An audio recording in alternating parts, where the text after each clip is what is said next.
함께 나눌 하나님의 말씀은 요한복음 9장 1절부터 5절까지 말씀입니다. 요한복음 9장 1절부터 5절까지 말씀입니다. 예수께서 길을 가실 때에 날때부터 맹인된 사람을 보신지라. 제자들이 물어 이르되 랍비여, 이 사람이 맹인으로 난 것이 누구의 죄로 인함이니이까? 자기니이까 그의 부모니이까?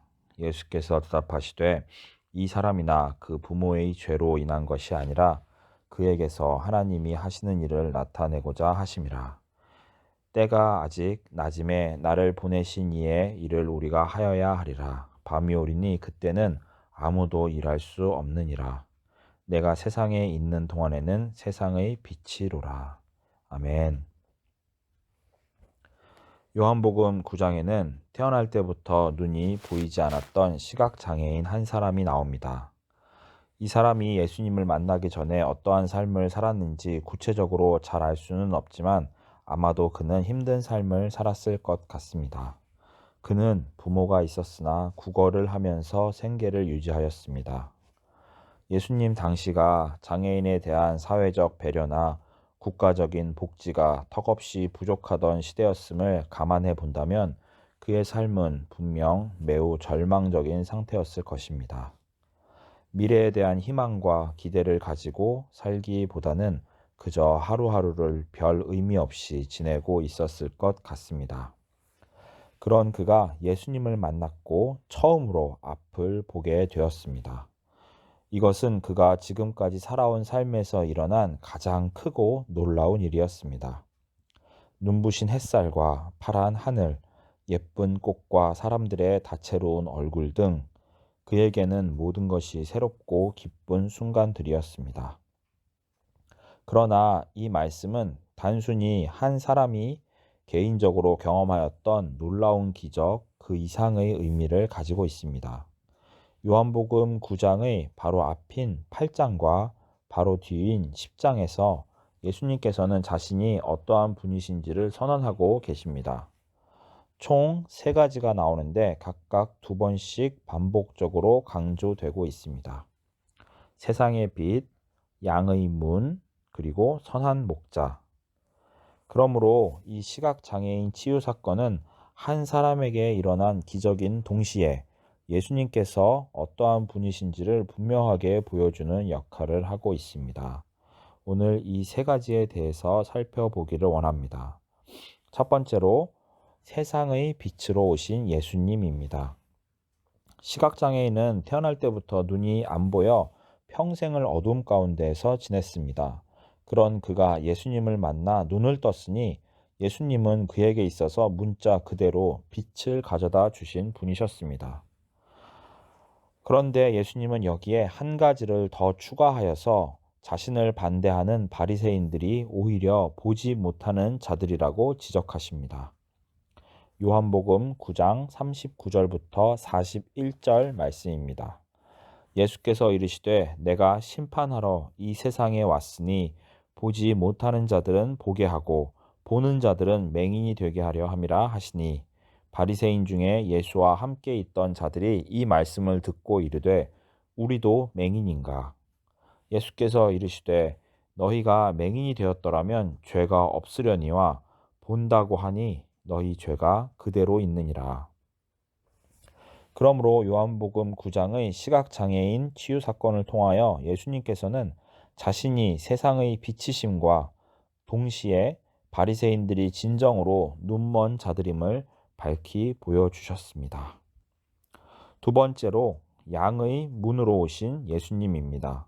요한복음 10장 1절부터 10절에서 예수님께서는 자신이 양의 문이라고 2번이나 반복해서 말씀하셨습니다. 여기에서 중요한 강조점은 바로 예수님이라는 문을 통과하지 않고 다른 곳으로 넘어 들어가는 도둑들에게 있습니다. 여기서 말하는 도둑과 강도는 누구를 의미하는 것일까요? 다시 9장으로 돌아가서 시각장애인의 회복 사건을 보면 그가 예수님을 만나 치유가 된 뒤에 오히려 더 큰 혼란과 문제가 발생하였다는 사실을 우리는 발견할 수 있습니다. 9장 15절부터 보면 바리새인들이 치유된 시각장애인을 불러 조사를 한 뒤 그의 부모를 불러 또다시 캐묻습니다. 그러고는 두 번째로 시각장애인을 다시 부르기까지 합니다.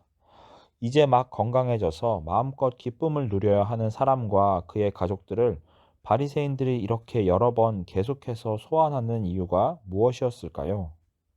결국 그들은 예수님의 행동에서 문제점을 발견하여 그분을 하나님의 아들이 아니라 죄인으로 만들고 싶었던 것이었습니다. 요한복음 9장 24절.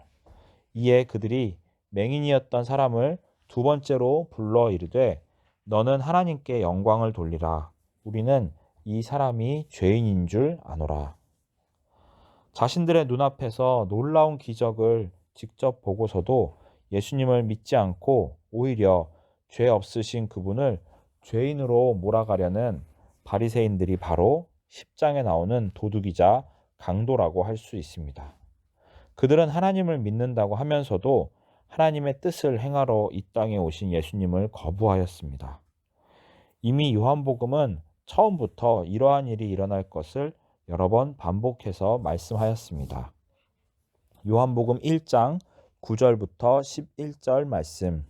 참빛 곧 세상에 와서 각 사람에게 비추는 빛이 있었나니 그가 세상에 계셨으며 세상은 그로 말미암아 지은 바 되었으되 세상이 그를 알지 못하였고 자기 땅에 오매 자기 백성이 영접하지 아니하였으나.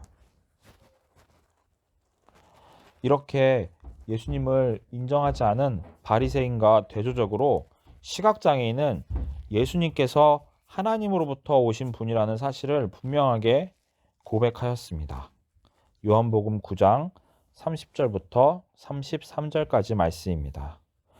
그 사람이 대답하여 이르되 이상하다.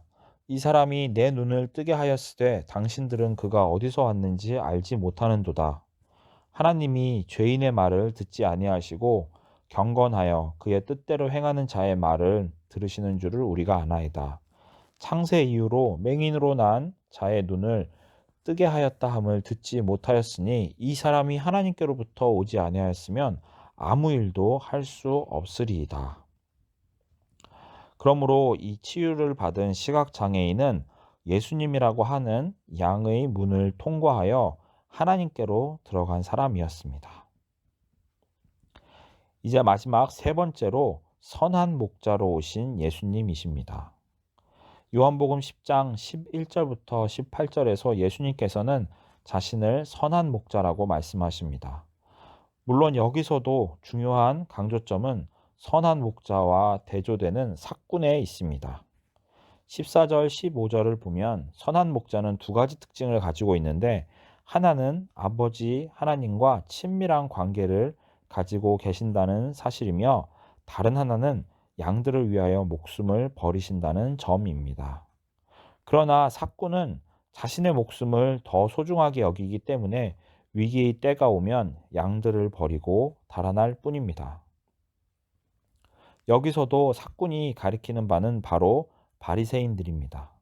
그들은 하나님을 사랑하고 이웃을 사랑하는 것처럼 행동하였으나 실상은 마치 돈을 위하여 양을 돌보는 삭군과 마찬가지로 진정으로 사람들을 사랑하지는 않았습니다. 만약 바리새인들이 정말 이 시각장애인을 사랑했더라면 그가 언제 누구에 의하여 고침을 받았는지는 그렇게 중요한 것이 아니었을 것입니다. 이웃을 진정으로 사랑하는 사람은 치유된 사람과 함께 무엇보다 먼저 기뻐하며 축하해야 마땅하기 때문입니다. 그러나 오히려 예수님을 하나님의 아들이라고 고백하는 이 시각장애인에게 바리새인들은 화를 내고 상처 주는 말을 하였습니다. 결국 우리는 요한복음 9장의 시각장애인 치유 사건을 통하여 두 가지를 알 수 있게 되었습니다. 예수님께서는 세상의 빛이시고 양의 문이시며 또한 선한 목자이십니다. 반면에 바리새인들은 눈먼 자들이고 도둑이며 또한 삭군일 뿐입니다. 예수님과 바리새인들 중에서 누가 하나님의 뜻을 따르는 자인지가 이 치유 사건을 통하여 명명백백하게 드러나게 되었습니다. 이제 우리는 우리 자신을 돌아볼 시간이 되었습니다. 우리는 지금 누구의 편에 서 있나요? 진정으로 하나님과 이웃을 사랑하는 예수님의 편인가요? 그렇다면 우리도 하나님의 자녀라고 할 수 있을 것입니다. 저는 우리 종암성서 침례교회 모든 성도님들께서 당연히 그러하실 것이라고 믿습니다. 겉으로만 하나님과 이웃을 사랑하는 척하는 이들이 되지 않기 위하여 우리는 늘 이 바리새인들의 모습을 경계하여야 합니다. 자신들만의 의로움과 규칙에 빠져 정작 하나님의 뜻을 보지도 못하고 오히려 그에 반하는 삶을 살지 않기 위하여 우리는 언제나 말씀 앞에서 우리 자신을 비추어 보아야 합니다. 이 아침의 시간, 주님 앞에 나온 우리 모두가 더욱 예수님 닮은 삶을 살도록 다짐하는 시간이 되기를 주님의 이름으로 기도합니다. 기도하시겠습니다. 하나님, 우리가 겉으로만 사랑을 말하지 않게 하시고 오직 행함과 진실함으로 하게 해 주시옵소서. 우리 주변에 있는 이웃들을 온 마음을 다하여 사랑하고 귀하게 여길 수 있게 해 주세요. 하나님께서 먼저 우리를 사랑해 주신 그 놀라운 은혜를 따라 우리도 비록 연약하지만 그 사랑을 실천할 수 있도록 도와주시옵소서. 사랑의 하나님, 우리의 지체들 가운데 또 온 세상 중에 외롭고 아프고 힘들어하는 이들이 있습니다. 하나님의 한없는 사랑과 위로가 그들 위해 늘 함께하게 해주시고 우리가 또한 그 사랑을 전하는 이들이 되게 해주시기를 간절히 구합니다. 사랑의 주님, 예수 그리스도의 이름으로 기도하였습니다. 아멘.